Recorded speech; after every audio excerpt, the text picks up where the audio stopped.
کہ بالکل بہترین اور بڑا بیلنس تھا.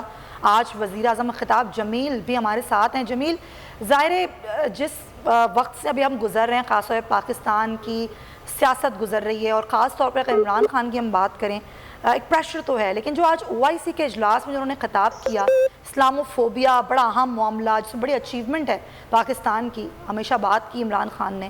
پھر نہ صرف کشمیر، فلسطین، افغانستان اور روس اور یوکرین کا معاملہ، تمام تر معاملات پر انہوں نے بڑی بیلنس گفتگو کی. آپ کیسے دیکھتے ہیں ان سب چیزوں کو؟ دیکھیں، ہمارے عمران خان صاحب بطور وزیر اعظم، ان کے کریڈٹس پہ بہت ساری چیزیں ہوں یا نہ ہوں، کم از کم ایک بات ان کے کریڈٹ پہ ہے، اور وہ یہ کہ انہوں نے اسلامو فوبیا جیسے سینسٹیو ایشو کو انٹرنیشنلائز کیا. اس میں کوئی شک نہیں ہے کہ خان صاحب گورنمنٹ کے پچھلے 3.5 سالہ دور میں بہت مہنگائی بڑھی ہے، گورننس کے معاملات میں بڑے ایشوز تھے، لیکن ہماری جو فورن پالیسی تھی دیٹ واز کریکٹ. ہمیں یہ چیز نظر انداز نہیں کرنی چاہیے کہ انہی کے دور حکومت میں پاکستان 40 سال بعد پہلی مرتبہ OIC کی وزرائے خارجہ کانفرنس پہلی مرتبہ آرگنائز کرانے میں کامیاب ہوا، جو افغانستان کے اوپر تھی. اب دوسری مرتبہ پاکستان کے اندر وزرائے خارجہ کانفرنس ہوئی جس میں کشمیر، فلسطین، افغانستان اور ایسے دیگر معاملات کے اوپر ڈسکشن ہوئی. اسلامو فوبیا کو رجسٹر کیا UN نے قرارداد منظور کر لی اور ایک دن کو ریکگنائز کیا، 15 March if I'm not wrong. 15 March اب عالمی دن کے طور پر منایا جائے گا. یہ ایک تو عمران خان کے بطور لیڈر قد کو اس نے اونچا کیا، دوسرا ان کا عالمی پرسپیکٹو خاص طور پر اسلام کے حوالے سے کہ کوئی بھی دنیا کا مذہب دہشت گردی کی ترویج نہیں دیتا ہے، نہ ترغیب دیتا ہے. تو اسلام کو بھی اگر ٹیررزم سے کنیکٹ کیا جاتا ہے تو ویسٹ کی غلط فہمی ہے، کیونکہ ٹیررزم کا کوئی مذہب نہیں ہوتا ہے. اور آج جس طرح انہوں نے فلسطین کے اوپر بات کی، افغانستان کے معاملے کے اوپر بات کی اور یہ کہا کہ اسرائیل اور بھارت دونوں آبادی کے تناسب کو بڑھا کر سینسس کو ڈسٹرب کرنا چاہ رہے ہیں، اور نو آبادیاتی نظام اگر اسی طرح سے ترویج پاتا رہا تو کشمیر جو مقبوضہ وادی کشمیر ہے، بھارت کے زیر تسلط ہے، اس حوالے سے اقوام عالم کی خاموشی انتہائی افسوسناک ہے. تو ہمیں خان صاحب کے اس خاص پرسپیکٹو کے اوپر انہیں کریڈٹ دینا ہوگا. اب افسوسناک یہ ہے، دس از این انفارچونیٹ تھنگ، کہ میں ابھی دیکھ رہا ہوں کہ آج پاکستان کے اندر عالمی تعاون تنظیم، اسلامی تعاون تنظیم کا اجلاس ہو رہا ہے اور پاکستان اس کو ہوسٹ کر رہا ہے کشمیر کے معاملے کے اوپر، اور نیچے تقریباً تمام مین ٹی وی چینلز کے جو ٹکرز ہیں وہ مولانا فضل الرحمان صاحب کے اور زرداری صاحب کی ملاقات کے حوالے سے نظر آتے ہیں، مولانا صاحب کی ایکٹیویٹیز سے نظر آتے ہیں، تحریک عدم اعتماد سے جڑے ہوئے نظر آتے ہیں.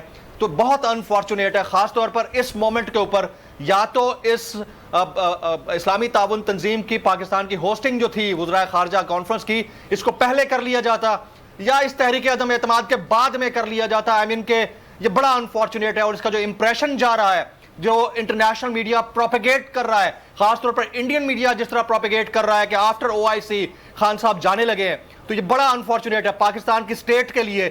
ہماری فورن پالیسی جو ہم نے بڑی ایک مشکل کے بعد ایک خاص ڈائریکشن میں کی تھی، اس کے اوپر ایک بہت بڑا کوسچن مارک ہوگا.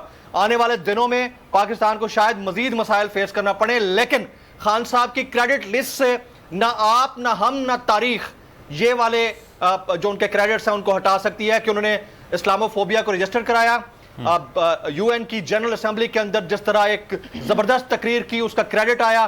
ہاں، انہی کے دور کے اندر انڈیا نے جو مقبوضہ وادی کے اندر کیا آرٹیکل 35A اور ایبروگیشن اس کی، تو وہ جو 370 کی وہ ایک معاملہ ہے، لیکن اس کا ڈینٹ کو ریپیئر کرنے کے لیے جو انہوں نے کوششیں کی ہیں اس کو بھی اگنور نہیں کیا جا سکتا.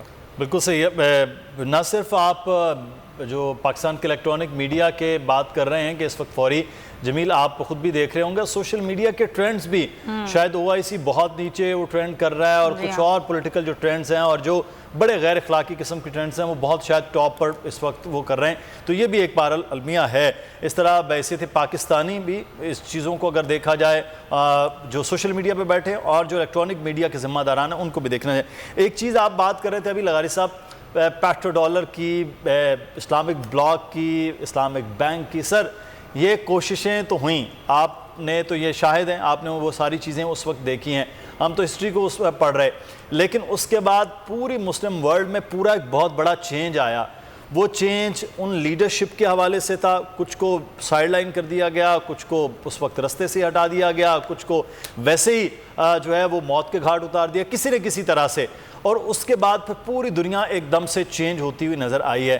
تو سر اس سے کے بعد سے لے کے, میں مڈ آف 70s کی بات کر رہا ہوں, وہاں سے لے کر آج تک پھر مسلم ورلڈ OIC میں تو اکٹھی ہے, لیکن اس کے علاوہ تو ہمیں کہیں ایسے اکٹھا ہوتا ہوا نظر نہیں آ رہا. جتنا بڑا فورم, جتنی بڑی طاقت اور جتنی بڑی آبادی, اس کا ہم نے وہ فائدہ لیا نہیں ہے پچھلے تقریباً کچھ 40-45 سال سے. بات یہ ہے کہ 74 کی جو اسلامی کانفرنس تھی 1974 کی, اس کے بعد 2-3 سال کی ڈیولپمنٹس کیا ہوئی ہیں. وہ یہ ہوئی ہیں کہ اس کے بعد فوراً بعد ہی شاہ فیصل کا قتل ہو جاتا ہے, اور شاہ فیصل کے قتل کے بعد شاہ خالد آتے ہیں, اور شاہ خالد کے بعد شاہ فہد آ جاتے ہیں. تو یہاں پالیسی شفٹ بھی ہوتی ہے اور پیراڈائم شفٹ بھی ہوتی ہے. پھر اس کے بعد سعودی عرب سے آگے انوار السادات کا قتل ہو جاتا ہے. انوار السادات کے قتل کے بعد جس طرح حسنی مبارک آئے یا لائے گئے اور جس طرح سے انہوں نے سسٹم کو لے کر چلایا ہے, وہ اس طرف نہیں تھا.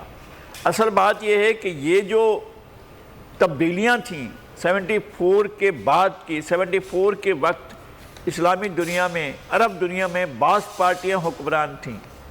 بعض پارٹیاں جو تھیں وہ شام میں تھی, وہ عراق میں تھی, وہ مصر میں تھی, اور ان کا اقتدار جو ہے وہ ایک لحاظ سے امریکہ کی پالیسیوں کے پیچھے نہیں چلتا تھا. پھر وہاں رجیم چینج کی گئیں, اور ابھی جو پچھلے آپ کے اسی پچھلے ڈیکیڈ میں جو رجیم چینج کا ایک سیلاب آیا بہار عرب کو جس طرح سے, اور بہار عرب کے دوران جس طرح لیڈرشپس کو تبدیل کیا گیا, اور ان کی تبدیلی کوئی وہ نہیں تھی, کوئی ماہیتی تبدیلی تھی یا کوئی ایسی حقیقی تبدیلی تھی جو عوام کے حق میں آ رہی تھی. وہ ساری کی ساری تبدیلیاں جو تھیں وہ ان کو جو بڑے فخر سے کہہ رہی تھیں, we came, we saw and we eliminated. تو یہ جو طریقہ تھا نا کہ جس طرح سے اپنا قذافی کے قتل پر جس طرح سے وہ خاتون ہلیری کلنٹن جس خوشی کا اظہار کر رہی تھی, وہ ان کے لیے واقعی خوشی کا اظہار تھا.